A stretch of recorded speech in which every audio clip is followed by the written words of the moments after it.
Heart attack આવી રહ્યો છે તો શરૂઆતમાં કેવા લક્ષણો બતાવી શકે? તમને 2-3 દિવસ અગાઉથી જ તમારા શરીરમાં બેચેની જેવું લાગી શકે છે, તમને થાક વધારે લાગતો હોય એવું બની શકે, કારણ કે બ્લડ સર્ક્યુલેશન ધીરું થઈ ગયું હોય, એકદમ ધીમે પડી ગયું હોય, માત્ર બારીક એક નોર્મલ માત્રામાં જ બ્લડ છે હૃદય તરફ જઈ રહ્યું હોય અને હૃદયથી નીચે આવી રહ્યું હોય, તો આ સ્થિતિમાં 2-3 દિવસ અગાઉ જ તમને થાક લાગવાની શરૂઆત થઈ શકે છે. ત્યાર પછી સડનલી તમને ડાબા ભાગમાં, આ જે ડાબો ભાગ છે એ બધો ભાગ તમને દુખવા માંડે, મતલબ છાતીની આગળ પણ નોર્મલ દુખાવો હોઈ શકે, આખા હાથમાં દુખાવો હોઈ શકે, આ ભાગમાં દુખાવો હોય, અથવા તો પાછળના ભાગમાં પીઠ ઉપર પણ તમને દુખાવો હોઈ શકે ડાબી સાઈડ. તો આ પણ એક એનું લક્ષણ છે, હાર્ટ એટેક આવવાનું લક્ષણ. તો આવા નાના મોટા લક્ષણો તમને જણાય, નબળાઈઓ જણાય, વધારે પડતું તમને એવું ટેન્શન હોય, અથવા તો હાઈપર ટેન્શન તમને થઈ જતું હોય, આ કારણથી મે બી તમને એવું લાગી શકે કે ભાઈ આ હાર્ટ એટેકનો દુખાવો છે, છાતીમાં બળતરાખે દુખાવો હોય, તો એ તમારું લક્ષણ તમારે સમજવું જોઈએ અને આ સ્થિતિમાં તમારે તાત્કાલિક જ દવાખાને જવું જોઈએ. બટ ઘરે આપણે કઈ રીતના શું કરી શકીએ તાત્કાલિક ઈલાજ માટે? તો તમે દવાખાને જાઓ એના વચ્ચે ઘણો સમય હોય, તો એ સમયે પહેલા ઘરેથી શું સારવાર લઈ શકીએ? સૌથી પહેલી વસ્તુ, તુલસીના 4 થી 5 પત્તા તમારે લેવાના છે. તુલસીના 5 પત્તા લેવાના છે અને 2 થી 3 કાળા મરી આપણા ઘરમાં હોય એ લેવાના છે. આ બંને વસ્તુને મોંમાં બંને સાઈડ રાખી દો, ધીરે ધીરે ચાવો, એનો રસ અંદર ઉતારો, બધો રસ એનો અંદર ઉતારી જાઓ. આયુર્વેદના પુસ્તકોમાં એવું કહેવાયું છે કે આ 2 વસ્તુ સંજીવની બુટી જેવું કામ કરે છે. જ્યારે હાર્ટ એટેક જેવી કોઈ પરિસ્થિતિનું નિર્માણ થાય છે તો આ સમયે સંજીવની જડીબુટી તરીકે પણ આપણે આને ઉપયોગ કરી શકીએ.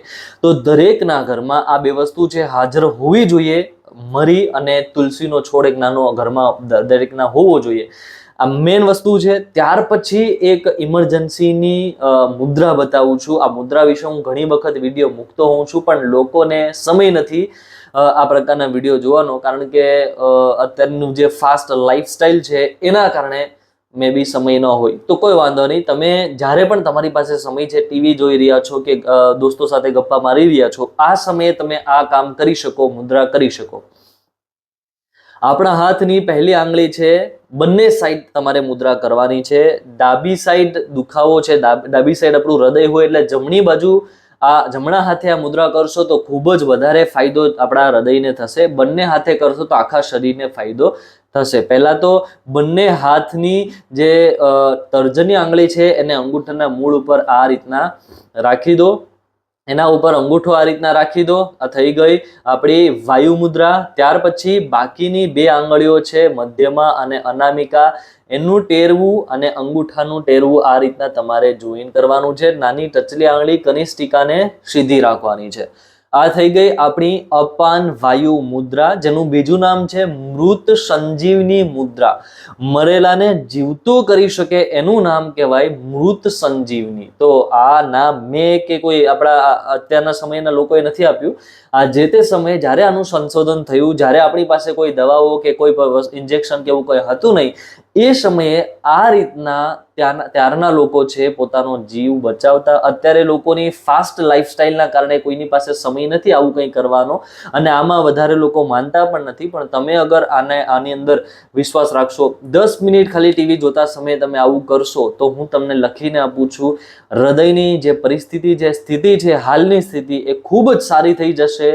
હૃદયની અંદર જે બ્લોકેજ ઉત્પન્ન થઈ રહ્યું છે ધીરે ધીરે ઓછું થશે. કારણ કે અપાન મુદ્રા છે ને, આને આપણે અપાન મુદ્રા કહી શકાય. એ અપાન મુદ્રા આપણા શરીરના પેટને લગતી દરેક બીમારીઓનો ઈલાજ કરવાનું કામ કરે છે. આંતરડાની હોય કે પછી પેનક્રિયાઝ હોય, તમારા પેટમાં બ્લોટિંગ જેવું હોય, ગેસ, એસિડિટી, કબજિયાત, જે પણ તકલીફો હોય એનું સોલ્યુશન આપે. અને વાયુ મુદ્રા છે શરીરના દરેક પ્રકારના દુખાવાને મટાડે છે. તો બંને મુદ્રા એકી સાથે થાય અને મૃત સંજીવની કહેવાય, મરેલાને જીવતો કરે. એટલે તમે જ્યારે તમને તકલીફ હોય અથવા કોઈ વ્યક્તિ તમારી સામે હાર્ટ એટેક આવી ગયો છે અને તાત્કાલિક આ ક્રિયા ચાલુ કરીને તમે દવાખાને લઈ જશો તો મે બી એવું સંભાવનાઓ રહેલી છે કે ફરીથી એનું હૃદય છે ધબકવાનું ચાલુ થઈ શકે. આ સિવાય મરી અને તુલસીના પાન પણ ખવડાવી શકો, અને તાત્કાલિક નાનો ગ્લાસ, અડધો ગ્લાસ પાણી લો, એમાં એક લીલું જે લાલ ચટણી આવે છે, આપણા ઘરમાં હોય, બધાના ઘરમાં ચટણી, મરચું, એ પાણીમાં નાખીને એ પણ પીવડાવી શકો. આનાથી પણ તાત્કાલિક જે બ્લડ સર્ક્યુલેશન છે ફરીથી ચાલુ થઈ શકે. આ તમામ વસ્તુઓ ઇમરજન્સી સારવાર માટેની છે. જેમ એક બે ગોળીઓ આવે છે કે ભાઈ આ 2 ગોળી તમારા ઘરમાં રાખવી જોઈએ, તો તમે મોંમાં રાખશો તો સારું થઈ જશે, એના જેવું જ કામ છે આ વસ્તુઓનું પણ છે. તો